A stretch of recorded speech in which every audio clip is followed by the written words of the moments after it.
I'm Martha Quinn in the Tom Petty Artist Compound. Tom, how's it going? And a pleasure to meet you.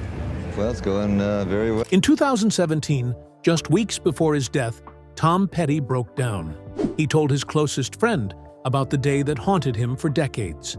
It happened in 1979. Someone was dying, and Tom walked away. He never went back. He called it the most cowardly thing he ever did. The shame followed him through every song, every tour, every relationship. He tried to numb it with drugs. Nothing worked. What he did that day will break your heart. It explains everything about why he lived the way he did. Tom Petty came into the world on October 20th, 1950, at exactly 5:01 p.m. in Gainesville, Florida. He was born to Kitty, a local tax office worker, and Earl, a traveling salesman who was hardly ever home. Their house sat in a quiet neighborhood called the Duck Pond, filled with old Victorian homes and mossy trees, the kind of place that looked peaceful from the outside. But inside the Petty home, things were anything but peaceful. Tom's father, Earl, had a bad temper and a drinking problem, and by the time Tom was 5 years old, the beatings had already begun.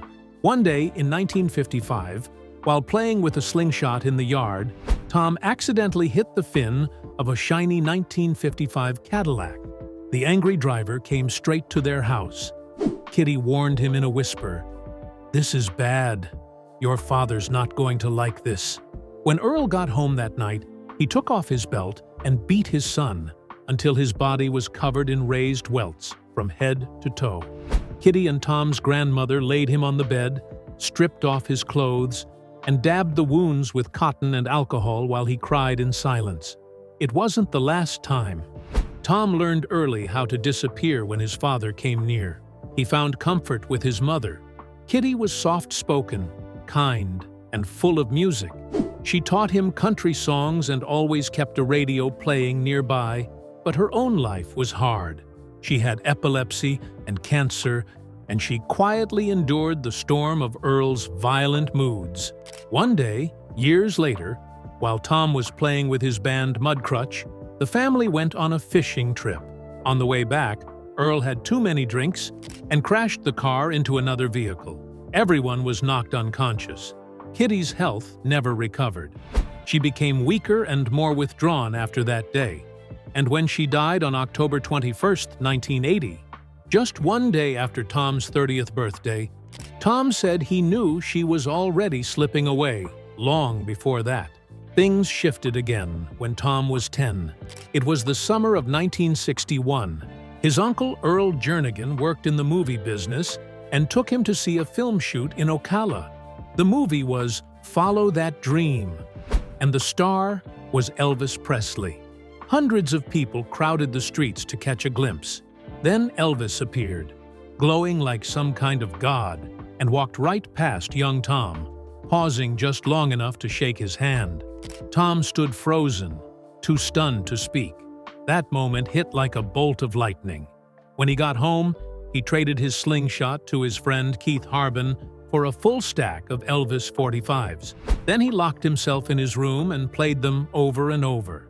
His parents thought something was wrong with him, but he didn't care. He had found something stronger than fear. He had found music. Tom's little brother Bruce was born in 1957, 7 years after him. By the time Bruce could walk, the family was already falling apart. Earl's job was unstable.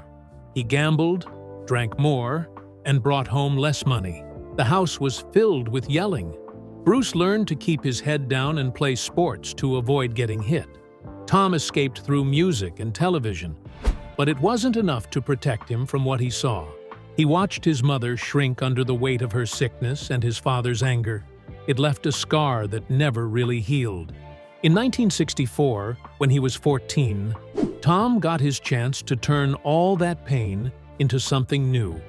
A girl named Cindy at Howard Bishop Junior High asked if he knew a band that could play at the school dance. He lied and said yes. Then he grabbed some friends and made one. They called themselves the Sundowners. They practiced in a wooden shed attached to the family home, using old carpet to keep the sound in. That summer, They won a Battle of the Bands contest and started playing Friday nights for $100 a show. The Beatles had just appeared on The Ed Sullivan Show that February, and everything changed. Tom heard "I Want to Hold Your Hand" at the Teen Time Center and said, "I didn't have to be Elvis. He just needed a guitar and something to say." But things with the band turned dark in 1966. They were setting up for a show at the Delta Upsilon frat house near the University of Florida. Tom got into a fight with his drummer Dennis Lee. Words turned into threats. Dennis punched him in the face, hard, and then kept hitting. Fraternity boys stood around cheering as Tom got beaten to the ground. His mother cried all night when she saw the damage. That was the end of the Sundowners. Even though Earl bought Tom his first guitar for $35 from Sears, he never understood him. Earl wanted a son who played sports, went hunting, and acted tough. Tom wasn't like that. He was quiet, thoughtful, and completely hooked on music. After the Elvis moment, it only got stronger. When the Beatles hit America, it was like the world changed from black and white to color. Tom watched their Ed Sullivan performance on February 9, 1964, with 75 million others. He waited through every comedy skit just to see them play again. From that night on, it was clear to everyone around him. Something had flipped. Tom Petty was going to be a musician, no matter what. He made it through Gainesville High and graduated in 1968, all while playing in bands and letting his hair grow long, earning strange looks around town. After the Sundowners fell apart, Tom met a guitarist named Mike Campbell. Their bond was instant. They started playing together and formed Mudcrutch with a few other local guys, including Benmont Tench, a classically trained keyboardist with a sharp ear. They played all over Florida, built their sound, and practiced at a beat-up farmhouse on NW 45th Avenue called Mudcrutch Farm. It was more than a name. It was home. By 1970, Tom was just 19 and fronting the band full-time. They recorded their first single in 1971 and started building a small following. The songs were strange and soulful, echoing the Grateful Dead more than the top 40 radio hits of Gainesville. In fall 1970, they landed a steady gig at Dub's Steer Room, a rowdy bar with topless dancers and rowdy crowds. They played 6 nights a week from 9 p.m. to 2 a.m. for $100 a week, more than some of their parents made. During the day, they worked landscaping jobs in the Florida heat for the University of Florida's grounds department. After work, they rehearsed at the farm, then played all night at Dub's. It was brutal. It was non-stop. It was the only way they could survive. In 1972, they threw a music festival at Mudcrutch Farm. Hundreds of people showed up. The police didn't stop it. That gave them confidence to go bigger. For Halloween, they threw a second one. This time, it exploded into chaos. People took drugs. Some thought they were in a Clockwork Orange. Officials stormed in, ripped out the cords, grabbed drumsticks, and shut it down. Angry fans tore down the sound towers and set them on fire. The band got evicted. Mudcrutch was homeless again. Through it all, Tom's focus never wavered. On March 24, 1974, he married his high school girlfriend, Jane Benyo. She was already pregnant with their daughter, Adria, who would be born on November 28 that same year. They lived above a barbershop and laundromat at 1618 NW 1st Avenue, where friends crashed, smoked weed, and listened to records. Tom played his songs for Mike Campbell at the kitchen table. But the small space, the late-night noise, and Tom's single-minded obsession with music began to wear on Jane, who felt alone even when he was home. In August 1974, Tom Petty was just 23 when he left Gainesville, Florida, with nothing but a demo tape, a handful of friends, and a borrowed $100 for gas. Mudcrutch wasn't a famous band. They were just a group of Florida boys chasing a sound. They drove across the country toward Los Angeles, packed in tight with their instruments and dreams. They didn't have a plan, just a belief that the music would carry them. It nearly did. Within their first week in LA, 7 record companies offered them studio time based on that rough demo alone, but they didn't sign right away. They got a call from producer Denny Cordell and stopped in Tulsa at Shelter Records to cut demos for 20 straight hours, all in one go. It was hot, loud, and frantic. By spring, they were back in LA, and in August 1974, Shelter signed them. At first, Shelter put the band up at the Hollywood Premier Motel. Tom remembered it like a cheap hooker joint, not exactly the rock star dream. Eventually, they moved into houses in Canoga Park, with swimming pools and no furniture. Tom said it felt royal anyway. "We brought all the girls and dogs and everything. This was heavy shit, man. A house with a swimming pool. Florida had never felt this wild." The contrast between the swampy heat of Gainesville and LA's chaotic glamour was overwhelming. But it was exciting, too. Everything felt like it could happen. It didn't last. By the end of 1975, Mudcrutch fell apart. The band had 3 songwriters pulling in different directions, and they couldn't adjust to studio life. Tom stayed behind in LA, alone in a cheap 6-per-night motel, scraping by on a Shelter Publishing retainer. Then, in early 1976, something unexpected happened. Benmont Tench got some studio time and invited old Gainesville friends to jam. Petty stopped by, heard the music, and knew it immediately. That was the sound. Mike Campbell on guitar, Tench on keys, Stan Lynch on drums, Ron Blair on bass. Petty joined them, and they recorded "Strangered in the Night" just like that. He rushed the tapes to Cordell in Malibu, and things moved fast. In June 1976, they recorded 15 songs in 15 nights. Every afternoon, Tom wrote. At 9 p.m., the band would arrive, and they'd work until sunrise. 1 song per night, no breaks. It was raw and exhausting. They called themselves Tom Petty and the Heartbreakers, and they had no idea what was coming. Their debut album dropped on November 9, 1976. It sold only 6,500 copies in the first 3 months. Breakdown flopped. But then, early in 1977, they opened for Blondie at the Whiskey. The critics went wild. That led to a UK tour in the spring, opening for Niels Lofgren, and everything exploded. American Girl and Anything That's Rock and Roll took over British radio. The crowds lost their minds.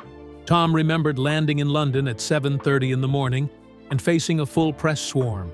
It never slowed down. For 2 months, they were chased across the UK. Girls stormed the stage. Security couldn't keep them back. They weren't just opening anymore. They were headlining. When they re-released Breakdown in late 1977, it hit 1,040 on the Billboard chart in 1978. The thing that flopped the first time was now the thing pulling them back up. In March 1979, Shelter Records got sold off to MCA. The moment it happened, Tom Petty felt betrayed. He had a clause in his contract that said he had to be consulted before anyone could sell his name to another company. But no one called him. Suddenly, MCA owned him. He said he wouldn't be bought and sold like meat, so MCA sued him. They locked him out of recording, performing, or signing with anyone else. They tried to bury him with lawsuits. 9 of them. At the same time, Petty went into the studio and started recording anyway. He didn't ask for permission. He paid out of pocket, racking up more than $500,000 in recording costs for what would become Damn the Torpedoes. On May 23, 1979, with nowhere else to turn, he filed for Chapter 11 bankruptcy. His debts were $576,630. His assets were just $56,845. But the move voided his contracts and forced MCA to come to the table. One terrified record executive told Billboard, "If this works, every artist will try it." And it worked. Petty got to renegotiate. He kept creative control. But everything around him was falling apart. His marriage was crumbling. Jane Benyo, whom he'd married in 1974, was mentally unstable and already struggling with addiction. She called constantly. Sometimes she threatened suicide if he didn't stay on the phone. Their daughter Adria saw it all. Years later, she would call her mother cruel and verbally abusive. But in 1979, Tom didn't leave. He threw himself into work instead. On October 19, 1979, Damn the Torpedoes came out. It hit number 2 on the Billboard 200. It went triple platinum. Songs like Refugee, Don't Do Me Like That, and Here Comes My Girl played everywhere.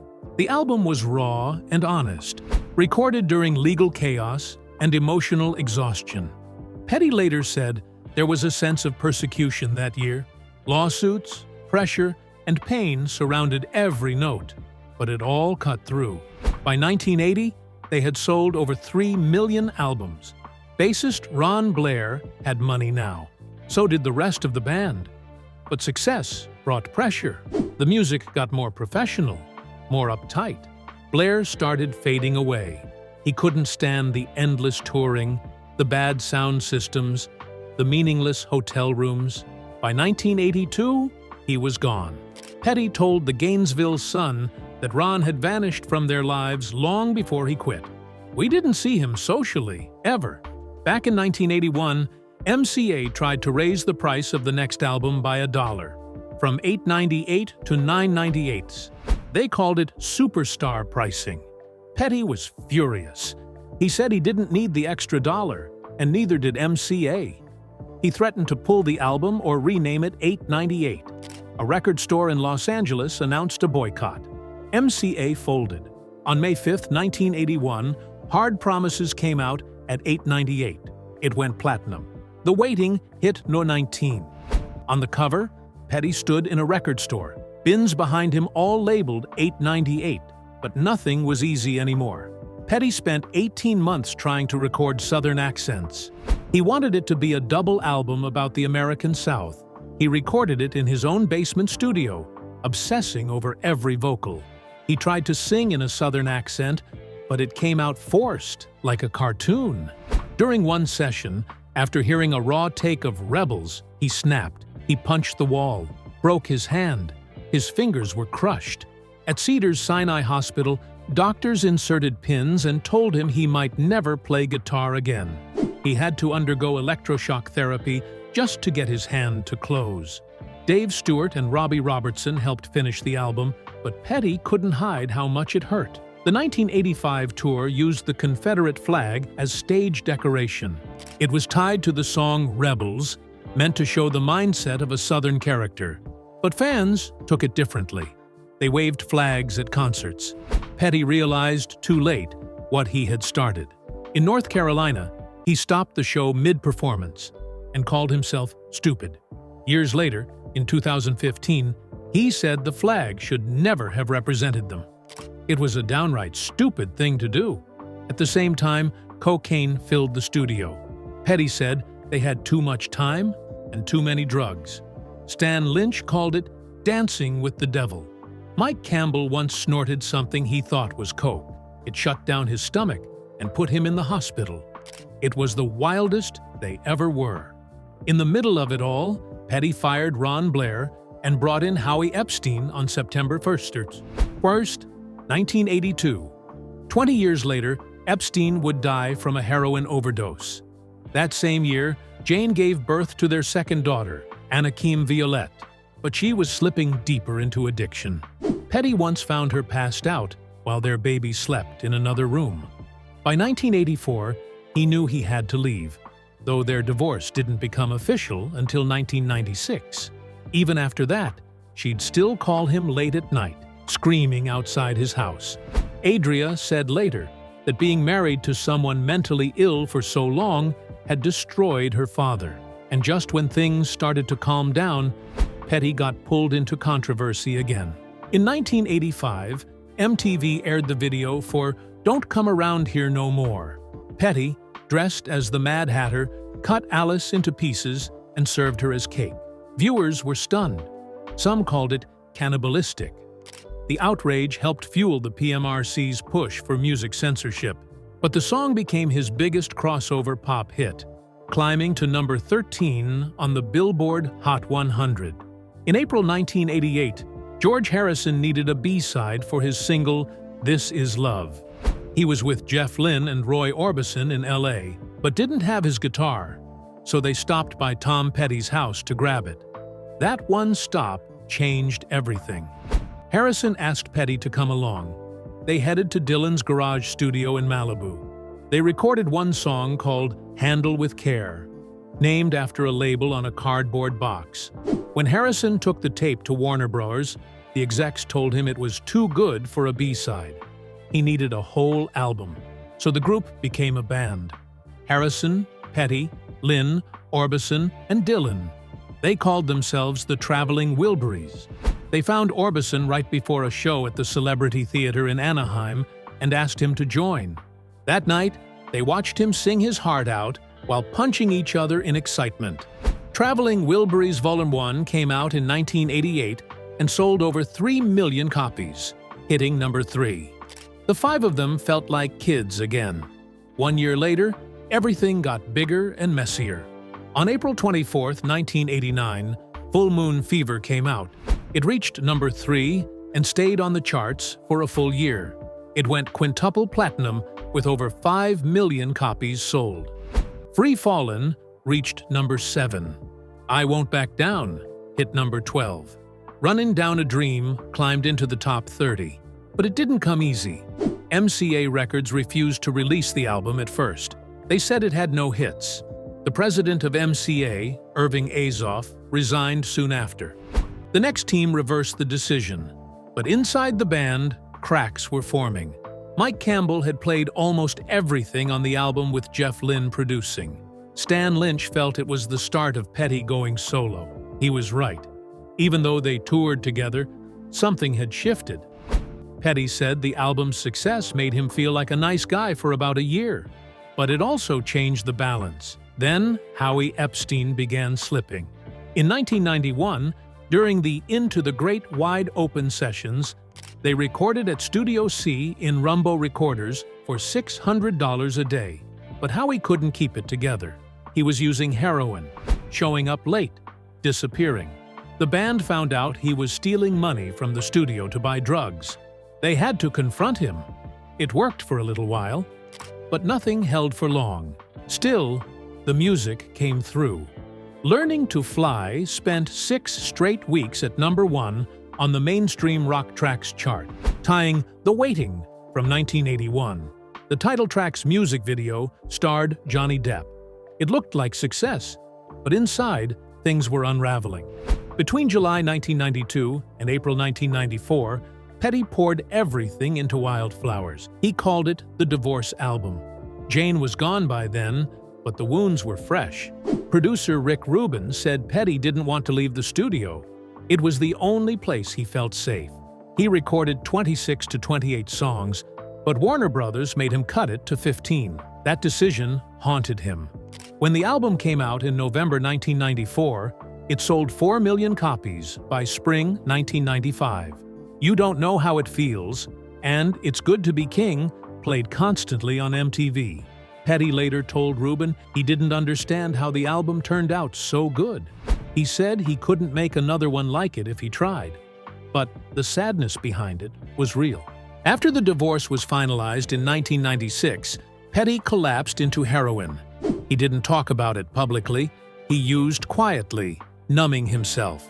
Dana York came into his life and slowly pulled him back. Meanwhile, Traveling Wilburys Volume 3 came out on October 29, 1990. They skipped Volume 2 on purpose, just to mess with people. But it wasn't the same. Roy Orbison had died of a heart attack in December 1988. The group recorded Volume 3 as 4 instead of 5. Dylan kept showing up late. Studio time was rushed. The album hit number 11, but it didn't have the soul of the first. Critics noticed the vocal blend wasn't as rich without Orbison.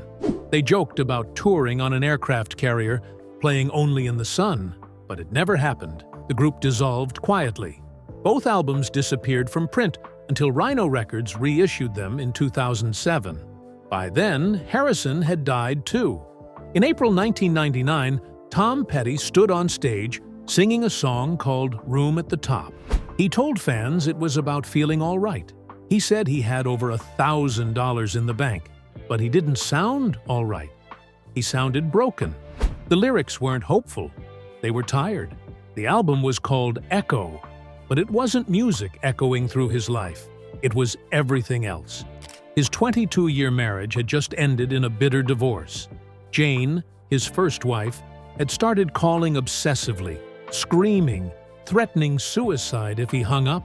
Sometimes she showed up at night outside his house in Pacific Palisades, yelling until police arrested her.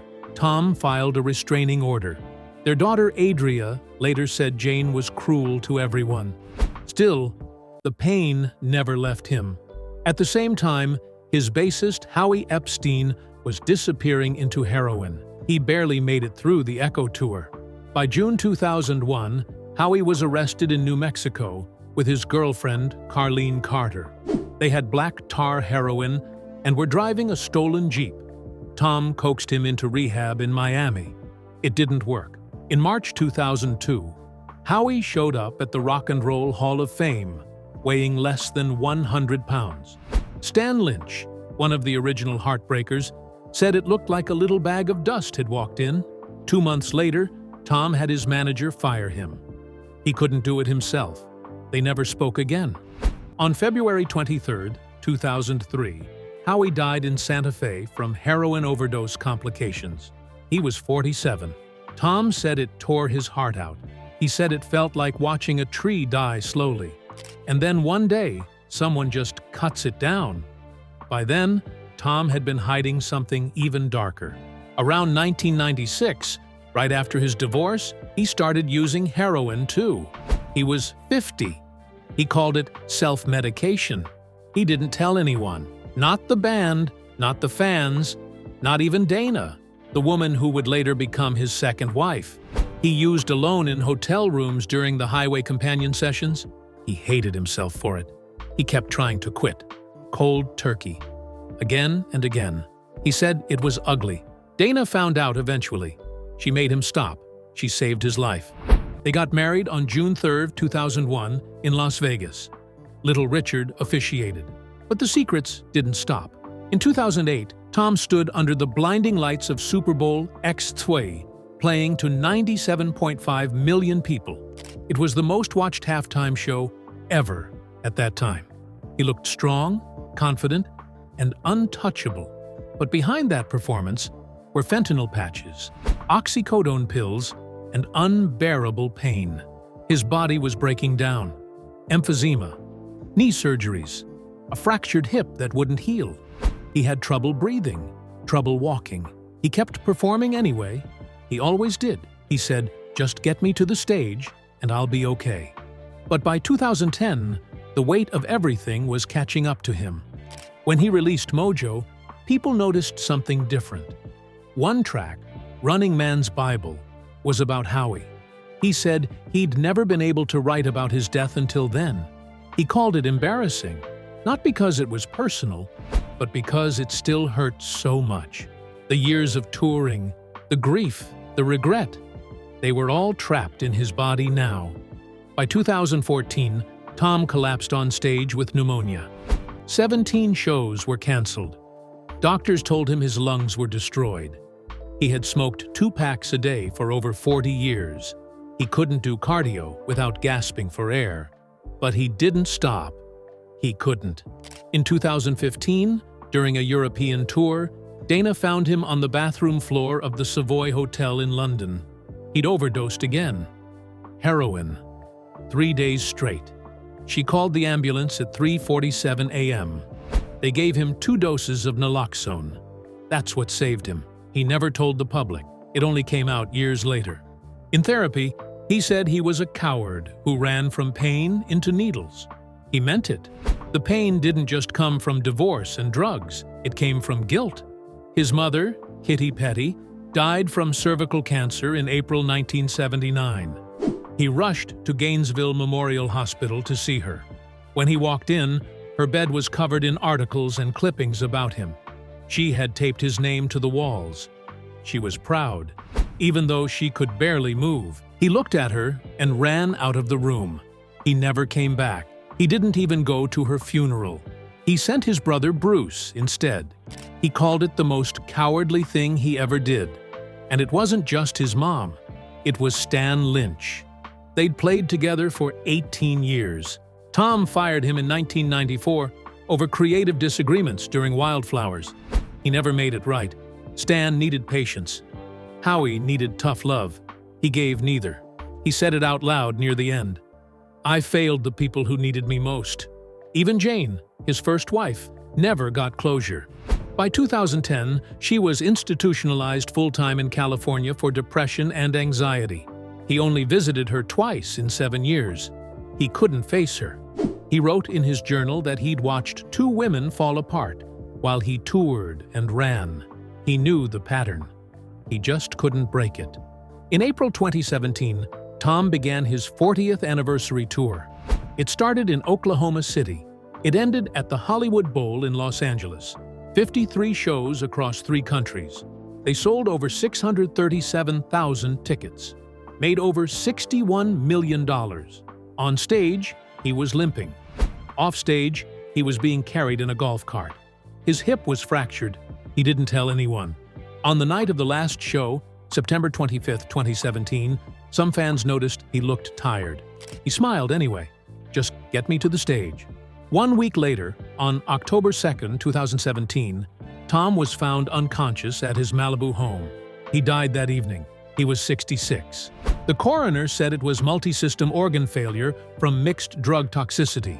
Fentanyl, oxycodone, temazepam, alprazolam, citalopram, acetylfentanyl, despropionyl fentanyl. He had emphysema, knee problems. His hip had fully broken that day. His family believed the pain was unbearable. The medicine was too much. It was supposed to help.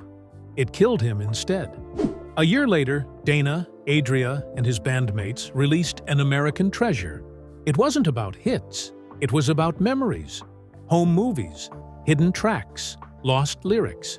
There was a 1982 song called Keep a Little Soul, and a fragile acoustic recording called For Real. He said, "I did it for me, because it was all that rang true." In 2020, Wildflowers and All the Rest came out. The full album, all 25 songs. Tom had always wanted it to be a double album, but the label said no in 1994. Now it was finally complete. In 2021, Finding Wildflowers gave fans alternate versions, rough cuts, the raw process behind the music.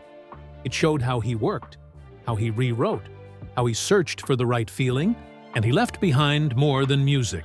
Johnny Cash recorded I Won't Back Down in 2000, slowing it down, stripping it bare. They had worked together before. They understood each other. Both men had faced demons. Both had stood back up. Tom's death, caused by fentanyl, a drug 30 to 50 times stronger than heroin, sparked warnings across the country. Doctors and clinics began using his story. His family said it was an accident, but maybe it saved someone else.